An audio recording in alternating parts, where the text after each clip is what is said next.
Pemirsa, pemerintah pusat kembali membuka izin operasional semua moda transportasi umum, tak terkecuali bus antar kota antar provinsi. Sejumlah protokol kesehatan yang ketat diterapkan mulai dari pembelian tiket hingga pengantaran penumpang. Dan untuk membahasnya sudah bergabung melalui sambungan Skype Ketua Ikatan Pengusaha Otobus Muda Indonesia atau IPOMI, Kurnia Lesani Adnan. Selamat pagi Pak Sani. Selamat pagi Vera. Ya, Pak Sandi, sejak awal penerapan kembali moda transportasi umum pada tanggal 7 Mei 2020, Anda sempat mengatakan kebingungan begitu dengan kebijakan yang berubah-ubah, kemudian juga aturan khususnya belum diterima oleh pengusaha otobus. Lalu saat ini bagaimana? Apakah Anda sudah menerima dengan jelas aturan khusus yang diberikan oleh kementerian lembaga terkait? Baik, terima kasih. Jadi memang kemarin per hari Jumat sore, menjelang sore kami sudah menerima SE nomor 9 angkutan jalan untuk kini kita bisa beroperasi kembali dengan tujuan tertentu dan PO tertentu di start dari Terminal Pulau Gebang dari Jakarta dan ke beberapa daerah. Artinya mulai kemarin kami sudah bisa beroperasi melayani masyarakat jalan darat untuk beberapa tujuan yang sudah ditentukan oleh pemerintah. Jadi sudah pastilah. Sudah pasti, sudah jelas aturan yang diterima begitu ya. Lalu implementasinya seperti apa? Apakah menyulitkan bagi pengusaha otobus? Tentu kan kita harus sepakat dalam kondisi pandemik ini, kita harus sepakat untuk mengacu kepada yang berwenang itu adalah kesehatan ya, protokol kesehatan melalui gugus tugas ya. Jadi kami sebagai pelayan hanya menyediakan sarananya, namun yang menjadi protokol itu harus kami patuhi. Nah, sebenarnya kan kalau kita cermati dari apa yang disampaikan pemerintah, ini kan bukan untuk orang mudik ya. Jadi untuk orang berpergian dalam tujuan tertentu, kira-kira begitu kan yang harus disepakati. Makanya ada beberapa hal yang harus dipenuhi oleh masyarakat, surat tugas, surat keterangan kesehatan dan lain-lainnya. Jadi ini yang kalau kita lihat dalam situasi ini, kita tidak bisa melihat dari sisi ini menyulitkan atau tidak, namun dengan semua kepentingan bersama ini, kami dengan tugas kami yang selayaknya melayani masyarakat ini kan, kita harus sepakati itu beberapa hal yang harus memang kita penuhi. Jadi saya rasa tidak bisa kita bilang ini menyulitkan atau tidak. Mana yang sudah menjadi keputusan dan mana yang menjadi domain masing-masing, yang itu harus kita jalani. Menurut saya seperti itu, Vera. Artinya pengusaha otobus justru berterima kasih kepada pemerintah karena bus antar kota, antar provinsi ataupun jarak jauh ini dapat beroperasi kembali begitu ya? Ya, paling tidak kan kami diberikan kesempatan untuk menjalankan tugas kami, sehingga kan apa yang harusnya menjadi tugas kami tidak digantikan oleh pihak lain yang tidak semestinya. Intinya itu. Karena sejak tanggal 24 April kita PM25 diterapkan, kami stop operasi, masyarakat yang mau berpindah ini kan menjadi liar kemana-mana. Nah, pelayanannya menjadi liar juga. Jadi ada yang naik kendaraan yang bahkan ada naik truk diterpalin, terus ada juga naik kendaraan pribadi yang bukan angkutan umum, tidak menjaga PSBB, dan tidak terkontrol. Nah, kami berharap dengan kami diizinkan ini sesuai dengan SE nomor 9 itu, kami angkutan umum berbadan hukum yang jelas izinnya ini kan bisa dimonitor oleh pemerintah. Nah, kami berharap aparat bisa mengunci moda lain supaya lebih tertib supaya penyebaran pandemi ini tidak lebih meluas. Intinya. Baik. Artinya kan bahwa protokol kesehatan bukan hanya harus dipatuhi oleh masyarakat ataupun penumpang yang nantinya akan menggunakan transportasi umum ini, tapi juga dari penyedia jasa ataupun otobusnya. Nah, sejauh ini bagaimana aturan dari protokol kesehatan yang harus dipatuhi oleh tiap bus masing-masing yang akan beroperasi setiap harinya? Ya, jadi pengemudi kami diwajibkan melakukan rapid test selama rapid test sebelum beroperasi, dan rapid test itu berlaku 14 hari. Setelah 14 hari nanti harus dites lagi. Kedua, selama mereka menjalankan tugas wajib menggunakan APD ya. Artinya bukan pakaian APD tapi masker, sarung tangan, terus menjaga kebersihan tubuh dan lingkungan kerja mereka. Jadi rajin mencuci tangan, bahkan tetap menggunakan cairan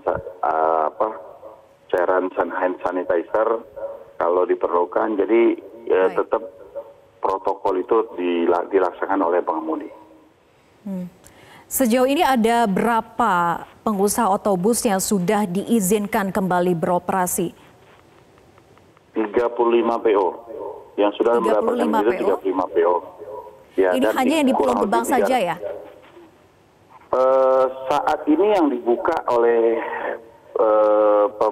Pemprov DKI baru terminal Pulau Gebang. Sesuai arahan Pak Menteri, Pulau Gebang dulu. Nah, sambil kan kita tengok nih bagaimana ke depannya. Baik, dari 35 PO ini ada berapa armada yang dioperasionalkan, disiapkan setiap harinya? Kurang lebih total ya, secara total itu kurang lebih 300 armada. 300 armada. Kalau per harinya kira-kira per hari itu ada sekitar 30-an PO, 30-an unit itu per hari. Karena kan ini kan ada beberapa tujuan. Kalau tidak salah saya ada 12 apa 13 tujuannya yang dibuka dari Jakarta ke daerah. Terpenuhi dengan banyaknya penumpang atau masih sangat minim penumpang sejauh ini? Kalau sampai sejauh ini karena mungkin baru awal dan penumpang kan masih bingung nih, masih harus butuh proses nih untuk mengurus surat ini kemana, memenuhi syarat ini seperti apa. Ini masih per hari kemarin sih masih belum ada penumpang, tapi diharapkan mulai hari ini mulai ada penumpang dan ke depan sih. Nah, kalau kita melihat trennya sih di pertengahan puasa ini pada kondisi normal memang penumpang masih agak landai. Namun masuk ke umumnya H-12 itu sudah mulai banyak orang. Nah, tapi kan situasi ini kan bukan untuk orang itu pulang mudik ya. Ini kan juga ada batasan umur penumpang juga ada, dan kepentingan orang itu kan harus jelas. Baik. Jadi kalau artinya kita lihat syarat-syarat yang harus dipenuhi oleh masyarakat memang banyak begitu ya? Iya, ada lumayan banyak. Baik. Nah, sejauh ini dengan adanya 30 PO yang sudah kembali beroperasi, apakah ini sudah dapat menutup kerugian dari beberapa waktu yang lalu sempat tidak boleh beroperasional sama sekali untuk jarak jauh? Wah, ini kalau menurut saya pada kondisi seperti ini kita tidak tepat kalau kita bicara untung rugi ya Vera ya. Jadi seperti saya sampaikan sebelumnya tadi, kami berkenan untuk melakukan operasi kembali ini bukan bicara sisi bisnis saja. Jadi ini mungkin kalau kita bicara dari hitungan bisnis, ini tidak bisa kita lihat ini bisa mengembalikan kerugian dan segala macam. Tapi yang lebih harus kita sepakati ini tidak bijak kalau kita bicara hari ini untuk rugi. Namun kami lebih ingin menjadi menjalankan apa yang semestinya kami jalankan ketimbang masyarakat melakukan pergerakan menggunakan sarana yang tidak semestinya dan tidak bisa dikontrol pemerintah. Intinya di situ, Vera, semangatnya di situ. Jadi ini tidak dari sisi bisnis sih. Jadi kalau biasa kami ya kayak contoh PO saya sehari bisa beroperasi 15 unit. Kalau hari ini cuma 1 unit, bisa kebayang dong. Tapi kami tidak menurut saya tidak pantas saat seperti ini kita membahas untung dan rugi. Namun kami kembali lagi menjadi pelayan masyarakat yang harus kami laksanakan. Ini sih itu, Tera. Baik, artinya bijak dalam situasi saat ini begitu ya, justru melayani masyarakat dan memudahkan. Tapi juga dengan kondisi saat ini ada celah juga yang bisa dilakukan oleh masyarakat ketika ini adalah warga yang membandel begitu. Tidak bisa memenuhi syarat-syarat yang ditentukan, kemudian adakah kemungkinan naik di tengah perjalanan saat bus ini melewati jalan tertentu? Bagaimana mengantisipasi hal ini agar dari pengemudi tiap-tiap bus ini tidak melakukan pelanggaran semacam ini? Betul. Nah, kemungkinan itu tetap ada. Namun untuk menyikapi celah itu makanya pemerintah memilih beberapa tujuan. Selain memang tujuan itu ada untuk kegiatan ekonominya.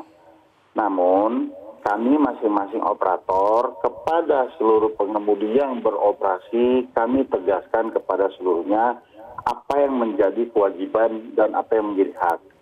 Nah, dari situ kami juga kasih tahu apa yang akan menjadi konsekuensi apabila rekan-rekan kita itu melanggar ketentuan yang sudah ditentukan.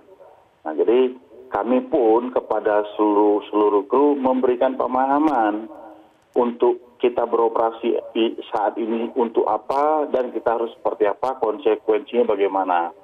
Dan kita kasih tahu konsekuensi yang paling besar itu adalah bila orang yang naik di jalan itu tidak lengkap syaratnya dan memang mereka carrier pandemi atau yang tidak diharapkan. Nah, ini resiko di mereka.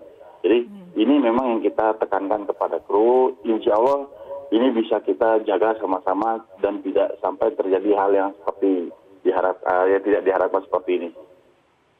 Baik, artinya ada pembinaan begitu ya dari pengusaha otobus kepada masing-masing petugas maupun juga pengemudi.